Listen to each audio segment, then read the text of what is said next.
So, welcome everybody to today's webinar on first steps in Mathematica. So, before I start, let me shortly introduce our company and who we are. So, I'm from Unisoftware Plus. It's a company based in Berg in Upper Austria with about 30 employees, and we are a Wolfram technology reseller for Austria and Germany since this. And we are providing the licenses and also support for installation and technical questions. Other business area of our company are big data science, industrial mathematics with simulation and modeling, which is where I'm mainly working in, and financial mathematics. Okay, so let's start. Let's start with Mathematica. Probably you have installed it already and can start your notebook or desktop Mathematica.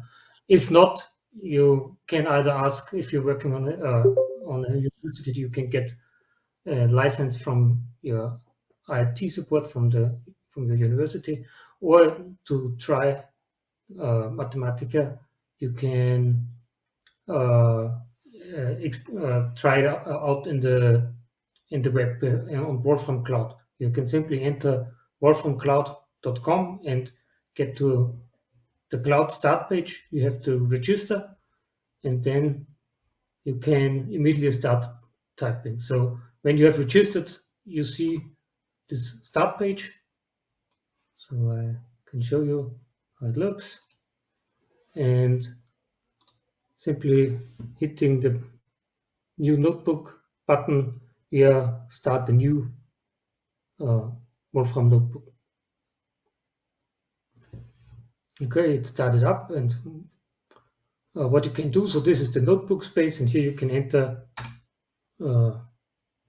expressions or calculations. So for example, a simple thing to start with is calculation 2 plus 2, and so this is the input, and to evaluate this expression you have to hit shift and return, and then it's calculated, and in the below there appears the output.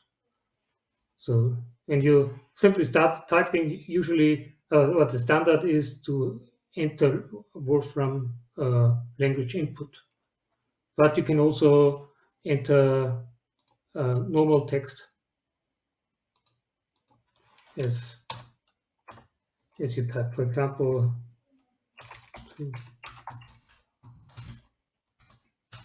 hit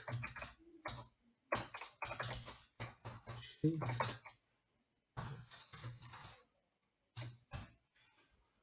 So this is now input, but we can change this. Sorry, here it's plain text. Sorry, entered it not in. This is now plain text. And similarly, you can also enter other styles, for example, the title.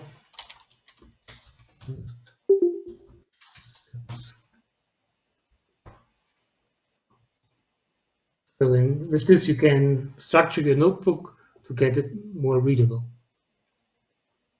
And this is this is the web browser, but you can in the desktop version it's similar, but a little bit more features in the desktop program. So I switch now to the desktop program where I've written already something, but you can follow the main computations also in the Wolfram Cloud. And you can save your notebooks and share it. So if you want to share it with some friends, if you have some nice computation, it's quite straightforward to do this. Okay, so switch to Wolfram desktop. So this looks a little bit different, not in the browser, it's a notebook, and I have entered here already some input, and the same as in the web version, you can execute the calculation by hitting Shift and Return. So what you see here is so this input sign and the output, it's named and it gets a number. So when hitting Shift Return, this expression is sent to the kernel of Mathematica. So in the background, when I start up the notebook or in the web, kernel is started in the background, and this expression is sent to the kernel and evaluated, and what comes back is in the output. So if I enter something different, for example, pi, the irrational number, it's the second input and the second output. And you don't see much here because it's an irrational number. So Mathematica treats this number in an exact way when it can, and it does not further evaluate. But if you are interested in the numerical value of p, you have to calculate the numerical. This is the function numerical evaluation of this expression. If you do this, you get the number.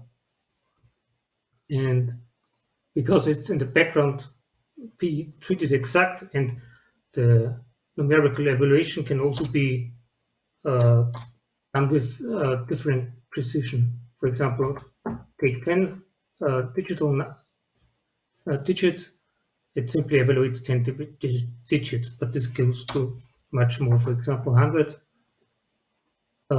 digits are evaluated. But this is then a numerical expression, so this is a real number, and here it's symbolic, and it can deal with this symbolic calculation too.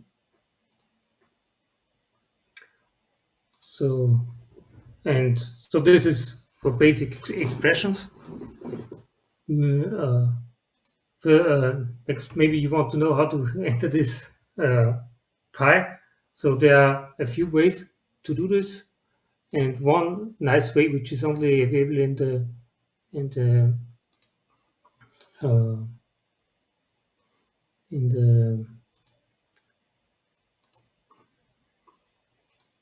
the notebook version, as a desktop version, is the palette. So here you can open a palette, and you can rather easy enter constants, functions, expressions, and here is pi. You can simply type here pi, and it gets inserted here. But if you don't have this, you can also have enter a shortcut for this pi, and this is shown on, if you hover over this button here, is escape, p escape, and this is how all the things in Mathematica enter. So escape is so special symbols are entered with escape, the name, and escape again. So for a Greek symbol, it's escape. Escaping here alpha here. Okay.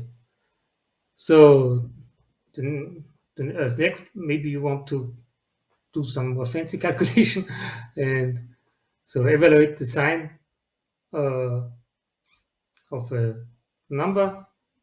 So the sign of 0 evaluates to 0, but if you enter the sign of 1, it does not evaluate because it's an irrational number, and you have to force it to evaluate to a numeric number, and can give then also the precision you want.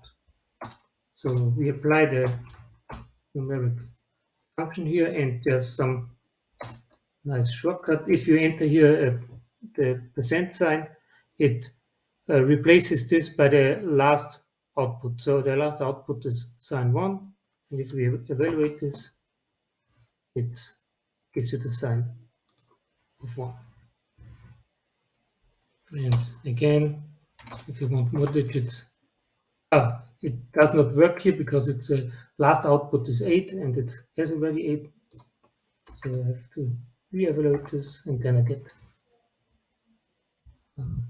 the more accurate result.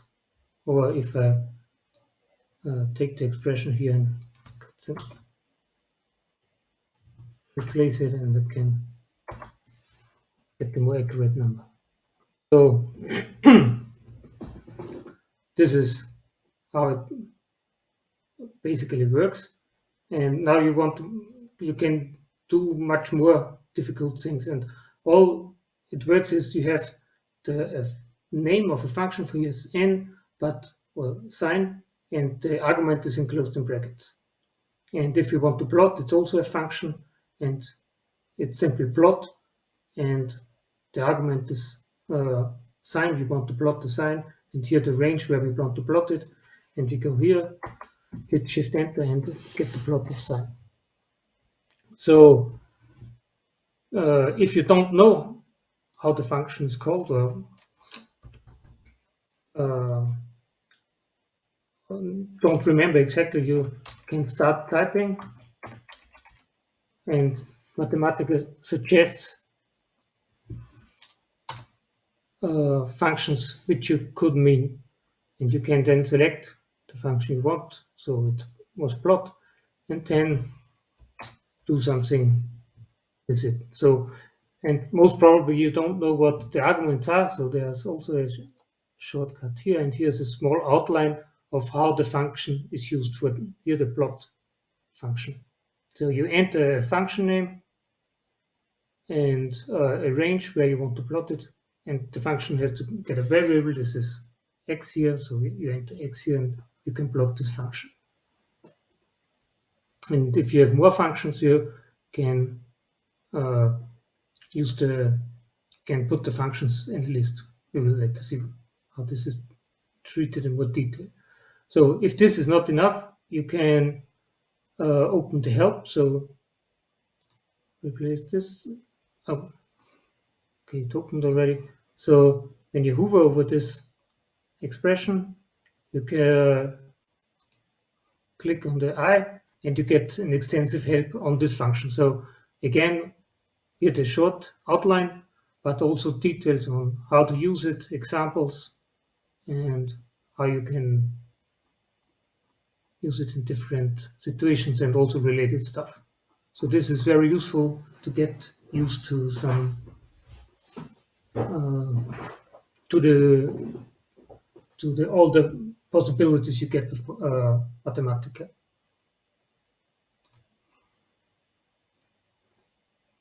Okay,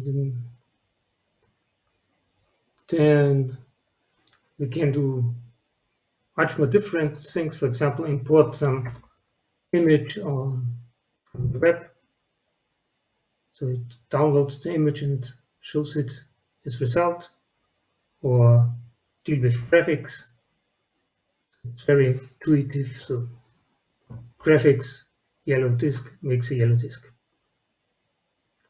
You can also do advanced calculus. So calculate the integral of 1 over x from 1 to 3. And again, it gives the result. It's a logarithm of 3. And if you want a numerical value, you have to force it to do this. You may so to enter this type of expression, you can use the palette. This is the most easiest way. And you see here that it's the integral. So from the lower, you can enter here all the components. So integral from 1 to below 5 of x, and we want x squared. Then we have this expression here, and squared, and integrate over x. Hitting Shift Return gives the result. And it can also deal with symbolic expressions here. So if we replace 3 by, for example, infinity, it can also deal with that. And it also deals with, can give you a reasonable error message. So why didn't this work? So the integral of 1 over x doesn't converge on this limit. Okay, so this, if you remember your math class, you might remember that true, but if we use here 1 over x squared, we can evaluate this function in that form. And much more functions you can use here. You're browsing through this, you get a feeling how to use all this. And you can also, like in all programming languages, assign variables. So A is now not known to Mathematica. So if I put A, it does nothing with it because it doesn't know what's behind it. It's simply a symbol. And that's if Mathematica don't know the variable, it's highlighted by blue. If it knows already, for example, these functions here, plot is known by Mathematica, so it's black. If I miswrite it because with a short, small lower letter p, it does not recognize plot anymore and doesn't know what to do. And this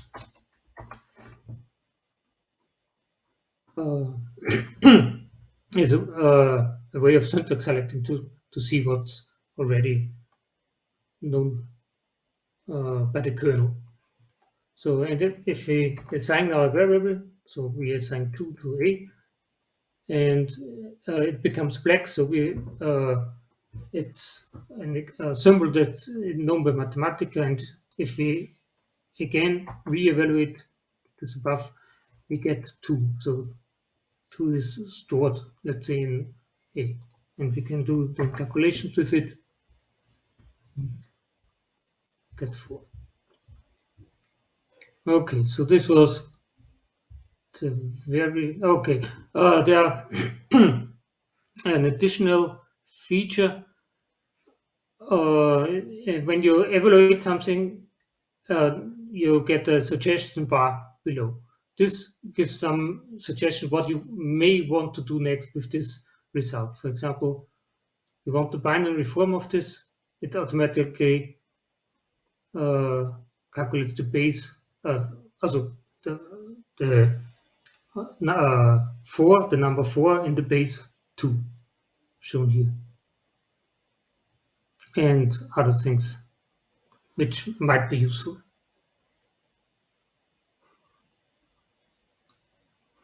Okay, that's so far in this notebook. So this was to show what mathematics is. Oh, there's one thing I missed. Sorry. Let's go. So I've collected the stuff I showed here in this presentation, so you can see what I have shown in this presentation. So, but this I have forgotten, this cells, so we can look at the notebook again. Every content in a Mathematica notebook is contained in the cell, and these cells are shown on the right. So this is a text cell, and this is an input cell. They look slightly different, and the input cell is also always related to an output cell. This is this one. And there are over all cells, so if I make a section, this cell bracket contains even more cells.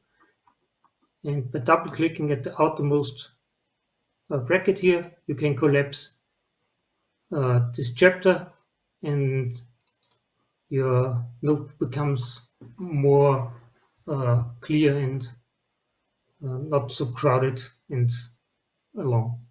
And if you want to reopen this chapter, you simply have to click here and get the content back. Or you can collapse it by clicking here.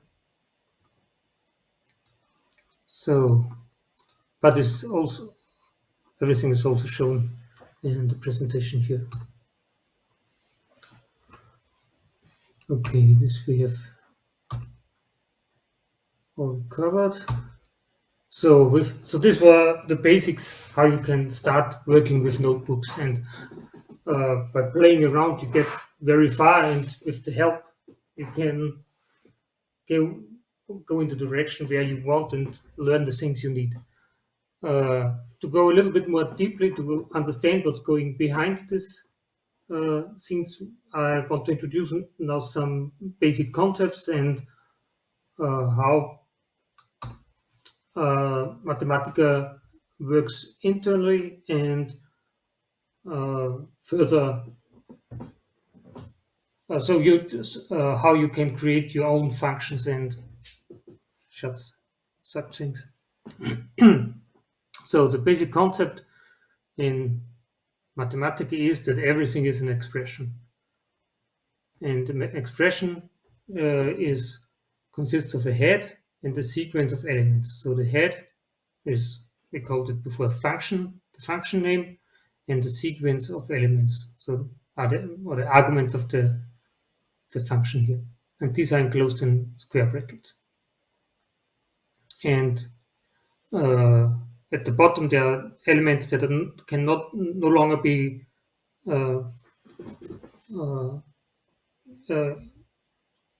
switched into parts, and these are the atoms. So a string, integer, a simple inputs that are with no structure, with no underlying structure. Okay, with these expressions, so everything is an expression, but what you have seen before in the notebook looks different from these expressions we have seen here.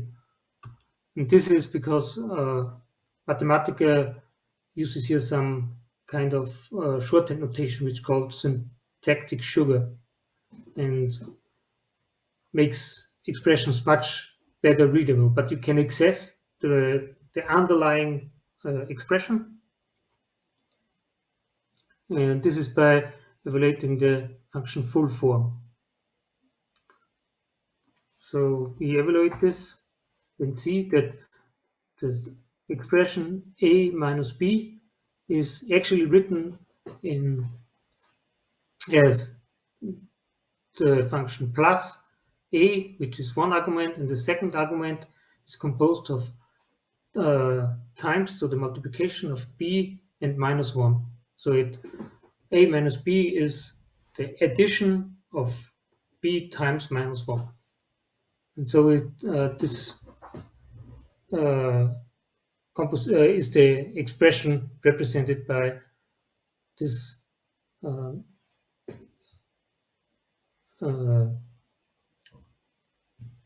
this shorthand notation, let's say, or yeah, the same for square root. So it's the power of x with the exponent of rational 1/2, so 1/2.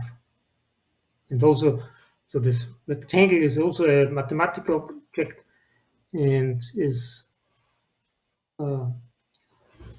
even larger, and is a graphics object which is contained of a rectangle and some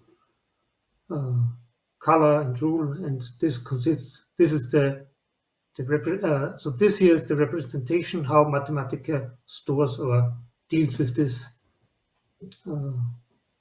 input.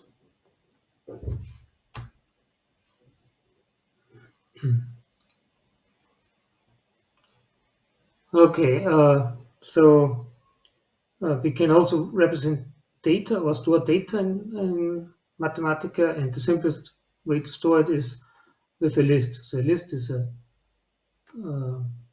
sequence of elements enclosed by curly brackets. And if you want to see the full form of this, it's list and again in brackets. But this is the shorthand notation. And the list can contain every type, every expression in Mathematica. So this is also a valid list.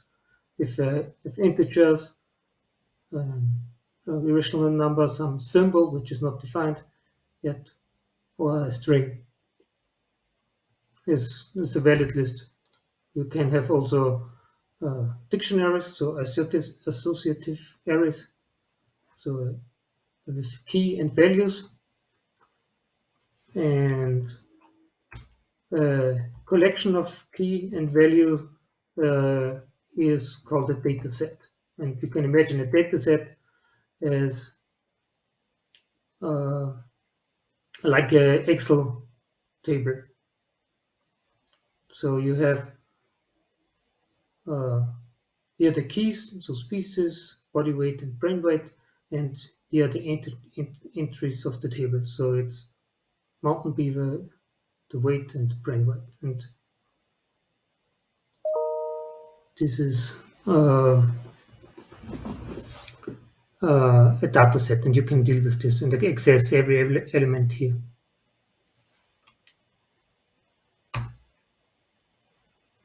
So a little bit more abstract concept now is patterns, but we need this to define functions. We'll see later. So a pattern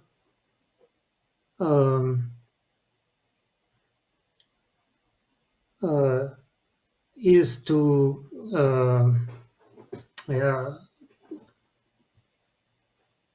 it's best to see it in an example. So a single blank is a pattern which is just standing for one thing, for one object.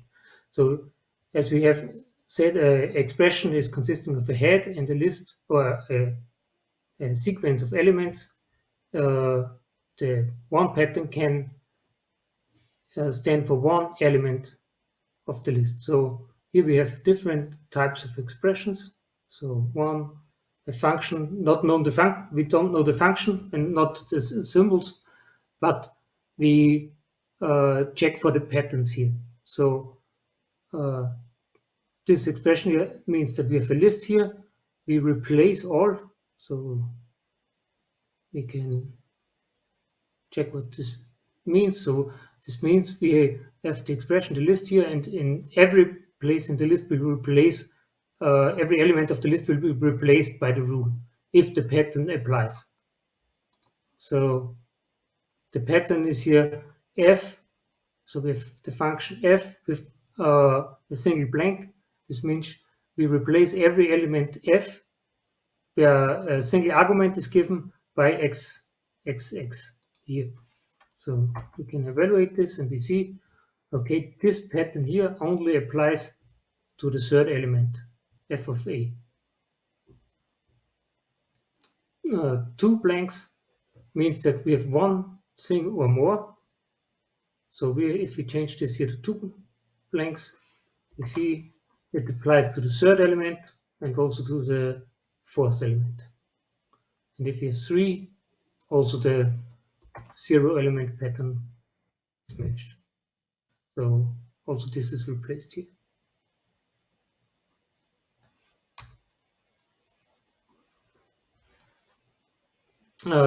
And if we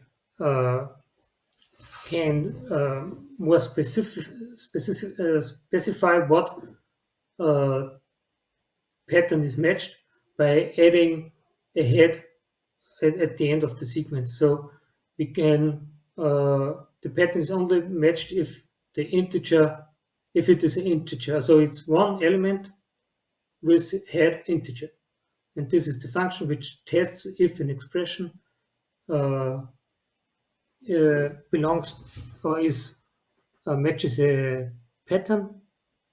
We can see here. So match q means I have a certain expression. This is the first argument, which if matching the pattern in the second argument returns true, otherwise false.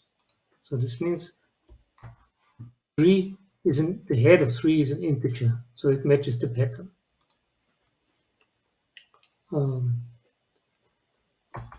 We can ask whether it matches real. This is false because it's not an integer is not a real. And if we enter real, it's true. And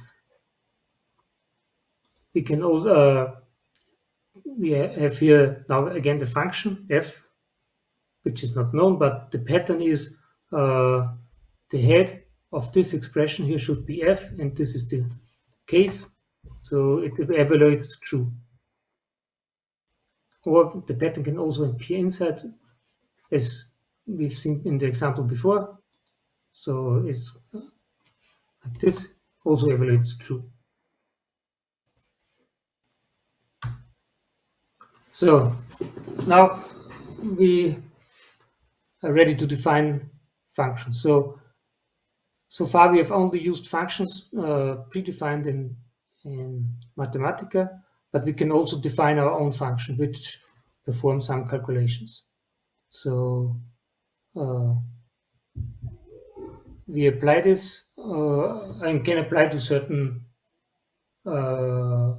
elements or arguments.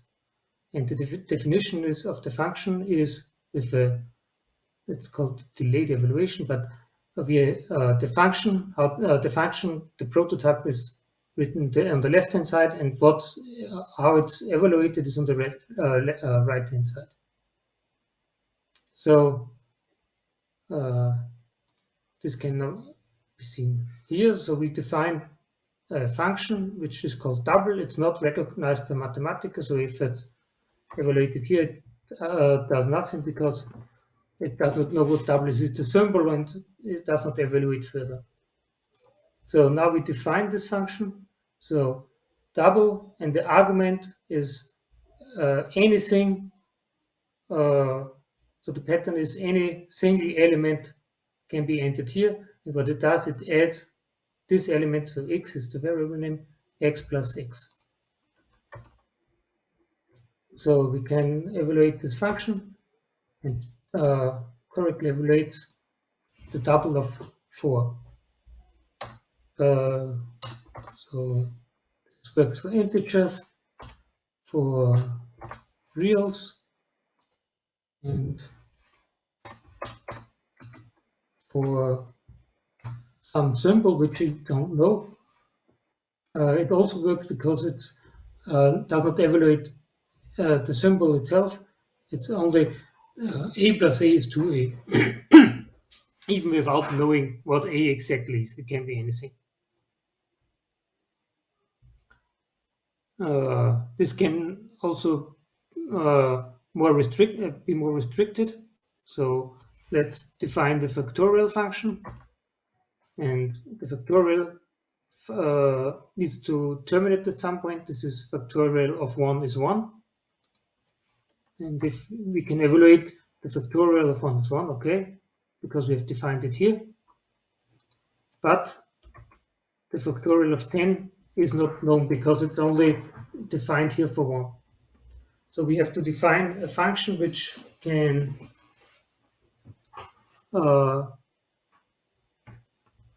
evaluate for arbitrary integers, and this is done here. So we have the function prototype here. So it's a variable n with not any variable as here, but restricted to integers. So we only define this now for integers. And the variable, or the construction rule for this is multiplied by n, the factorial of n minus 1. And this sequence automatically, so this is applied recursively and automatically finishes or terminates for 1. So we define this, and with this we can evaluate the factorial of 10. And if we enter in real, it does not evaluate because it's not integer. This can be done even for larger numbers. So it can deal with arbitrary large integers, and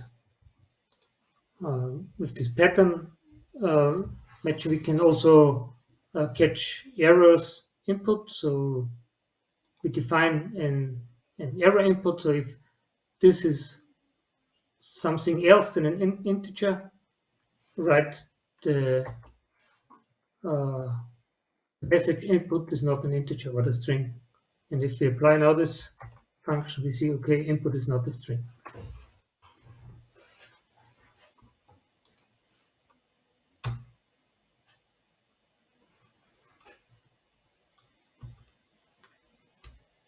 Okay.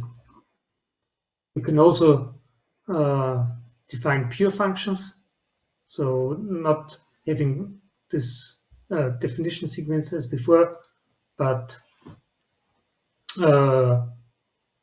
have inbuilt variables, which is indicated by this symbol here, and an end at the end. And this is a pure function.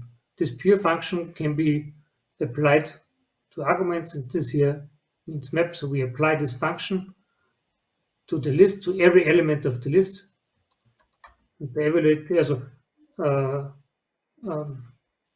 evaluating this, we get the result here. Pure functions are only if I need it locally, where I want to calculate something immediately, but don't need the function later because I don't have to give it a name. So it's for immediate calculations only. But this also has a full form, and this is given here. But I don't want to put too much into these details. And as said before, everything in mathematics is an expression. It can also deal, functions can also be arguments quite naturally. So we have this map, we've seen it right before. So map says we apply the function given here, so square root is a mathematical function, and apply it to the list, on every element of the list. So by doing this, we get the square root of this sequence of numbers. And select works in a similar way. You can look here, so we give a list and the criterion which elements of the list we want to select. And if the criterion evaluates to true, the element is given, and if to false, the element is omitted. So we take the odd elements of this list here, or we can define a pure function as seen before. So we have this list and want all elements larger than 10. So this is the pure function applying to every element of the list, and see which elements evaluate to true, and this are given. And there are other higher functions of fold or thread, map thread, and one has to look into more details if one wants to use this. Also nice is the nest list, so we can successively apply the function f to variable x. So x first applied and then second, and so on. So this is how iteration can be done in Mathematica. And this not also only works for simple function, for calculating function, but also framed. Framed makes a frame around a variable, and repeatedly applying to this to x creates frames one over the other. And also with colors, so looks quite nice. Okay, to look at the time, so we have 20 minutes left.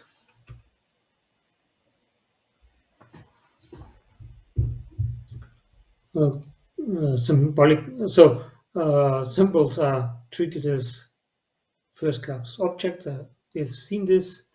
So A is a symbol, and as seen before, okay, 1 plus 1 is 2, but also a string added by the same string is 2, or the symbol 2A or 2 square, adding 2 circles gives 2 circles. So Mathematica can deal with these symbols. So, symbolic computation is also be done. I've shown it at the beginning in the notebook, but much more things are possible.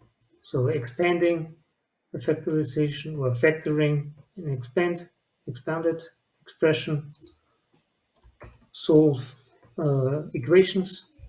So here's a quadratic, but this can be much more complicated. Calculate the differential of an expression. So d is the differential, the partial derivative with respect to x. So, and integrate is the full form of the integration symbol we have seen also in the beginning.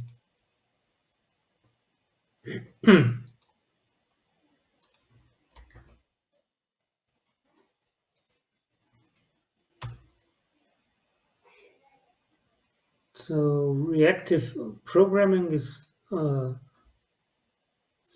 something special. So let's usually, okay, we want to apply this function, but we don't know n yet, so we cannot expand it.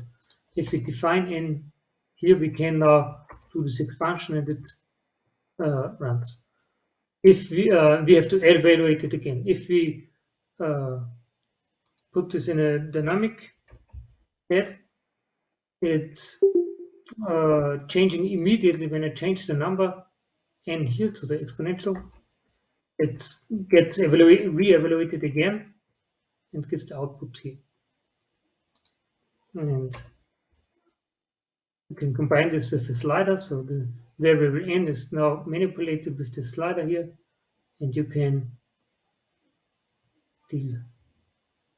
dynamically change the output of this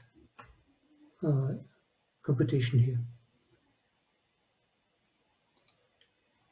So this leads now to the next possible useful case of this, and this is manipulate. You can build a simple graphical user interface by simply adding this manipulate function here around, and so this in here generates a plot, and the plot has some variables, and these variables can be tuned with the manipulate variables given here. So number of path lengths, and what is shown here is a Wiener process, is a Brownian motion where you can enter some variables, drift, volatility, path length, and number of paths here. So we keep the number of paths now 1 to see what happens. Path length is how far we are going. Volatility means how volatile the motion is, or how big the impulse in one random step is. And you can also add drift, so if there's a drift overlaid over this process. So this is for one path. If we add more paths, so this makes the table function here, we make a list plot of repeatedly applying this function to see how it changes with so these are always starting the drift process or the Brownian motion process several times.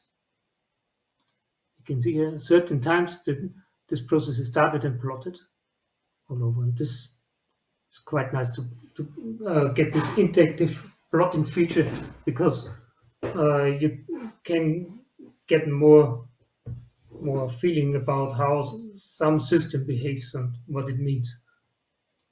So if we apply drift, looking at one process, maybe you don't see, but if you have more processes, you clearly see that there's a drift overlaid here.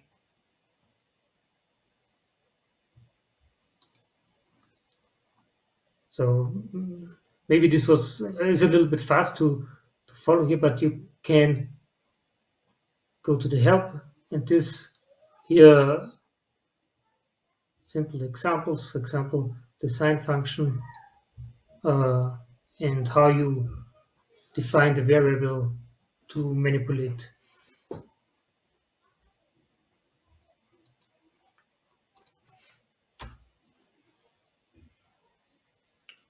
Okay, then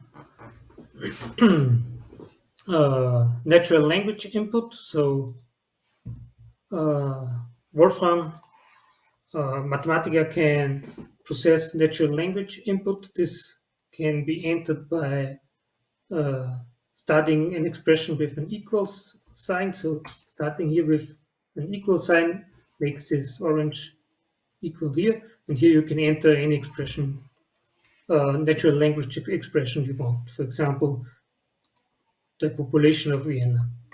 And Mathematica tries to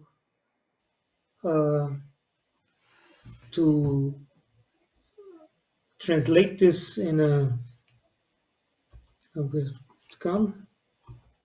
translated in a Wolfram language expression and evaluates it. So we get immediately the population of Vienna. Or if you want to plot a 3D plot of sine x and cosine y, we enter this because we don't know the syntax, but Mathematica interprets this as plot 3D, which is the Mathematica function, sine x times cosine x, and in a certain range. This is a default range here, it's 2 pi. And what the output is the plot, the 3D plot. And here you can rotate and see how this function looks like. So this is natural language input. Different to this is Wolfram alpha queries. So this is the equal sign in a star here. This is entered by entering 2 equal signs. And this is querying the Wolfram alpha engine, which can be also accessed by on the web, and tries to do the computation and gives some background information and interesting output. You can see here, okay, we have, okay, it's becoming slow because it has to connect to the web and download resources, but here we get it, we get the GDP of Austria and Switzerland and compare it. It's also plotted over history and some other information. Also useful is to enter, for example, a mathematical equation. So solve this this quadratic equation. So this is how it's interpreted, and you see a plot, and where are the zeros, and these are the solutions. And if you want a step-by-step solution, you simply have to click here and get a solution path. How you how you usually able to solve this problem by hand. So like in high school mathematics.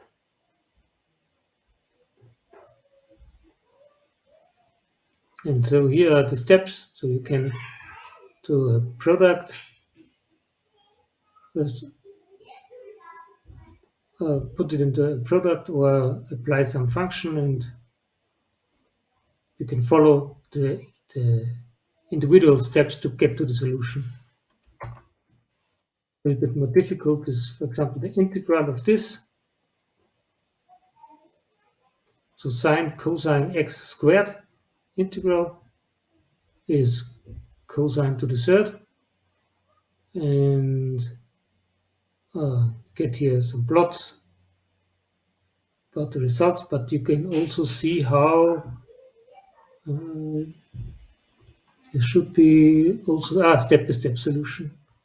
Here you can follow the solution step by step. So how this is done, and this is done by substitution. You substitute cosine x by u, which leads to this. This can be simply integrated by the power rule and substitute back and get the result. So you can really follow what is going on behind the scenes.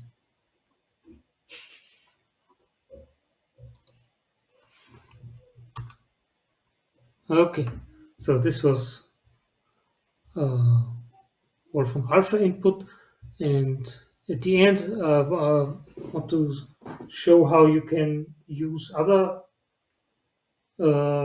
resources of Wolfram and, for example, highly sophisticated machine learning resources. And I only want to show how to use it, but not how you train it or what is behind this machine learning, and how you can simply have access to these resources without knowing the details behind or how to get to these networks. So the first example is image identifier. So this is a Wolfram built-in function, and it's a neural net which identifies what is pictured on an image. I've taken here the image of this green frog, and if we apply this function, it takes some time because it's quite a large neural net, and get the result. And this is a tree frog. And if you want to know exactly, I don't know what's exactly a tree frog, distinguished from another frog. So you can get the definition of what this is, because it's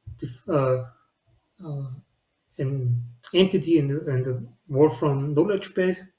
You can get the definition of this, and it's distinguished from the true frog by the adhesive suckers on the toes. So this red small things here, you can make this larger.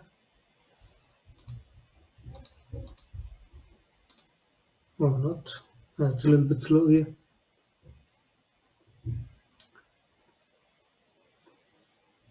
Okay, we can apply some, give them some additional arguments. Okay, I think it takes some time still.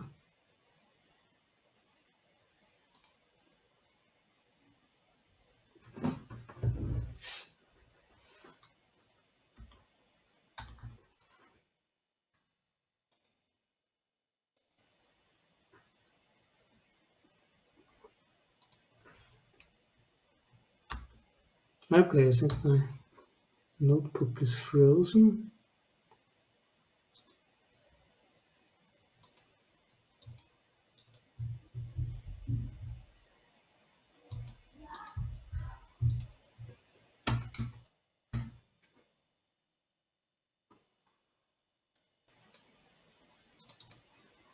Okay, I think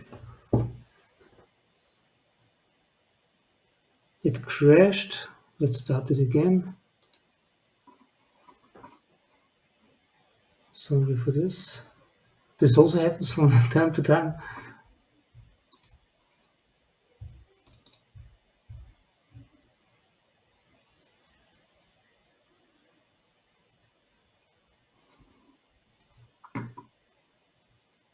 So also this presentation is a notebook. I don't start the presentation again. I simply try to do the computation here. Okay, so we can specify some arguments here. So the specificity goal, and if we do put it to low, because I don't want to know exactly which frog it is, it's important that you know that it's a frog. Okay, specificity goal low, then it's not as detailed. And you can also get how it's categorized. So it's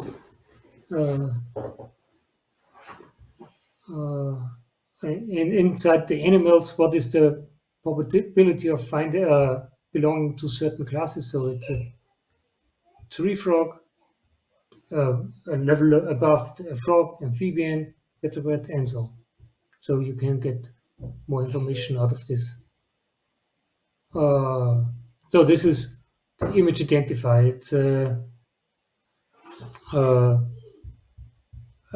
built-in function, but we can also download neural nets from the neural net repository of Wolfram. So when you follow this link, you see a lot of different types of neural nets which you can use. And I decided to use this age estimator. So it's a certain neural net. You use this net model, give the name, and it downloads this repository, this neural net from the repository, and I create an age estimator of this neural net, and I can apply it to certain pictures. So this is the picture of the President of America, and guess how old it is? 69. Okay, it's not that bad. Maybe he's a little bit older, but it's in the region, I would say, and of our old counselor, or we estimated 27. This is also quite good. And put the picture of mine, which is also not too bad.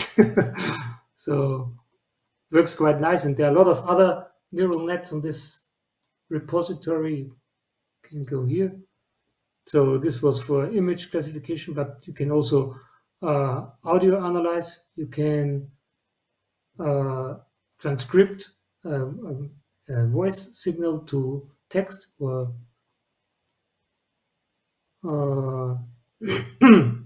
you can feature extract, and a lot of neural nets are there which you can use for for your needs. And if you want to see which nets are available in Mathematica, you simply apply this net model without an argument, and it gives you all possible arguments which can be used. So it's a quite long list of neural nets. Okay, so with this I come to the end, and it's only 2 minutes left. It's good. So we have I've shown how to use Mathematica Notebook, basics of Wolfram Language, how to define functions, natural language input, and Wolfram Alpha input, and we trained neural nets from the neural net repository. So thank you for your attention.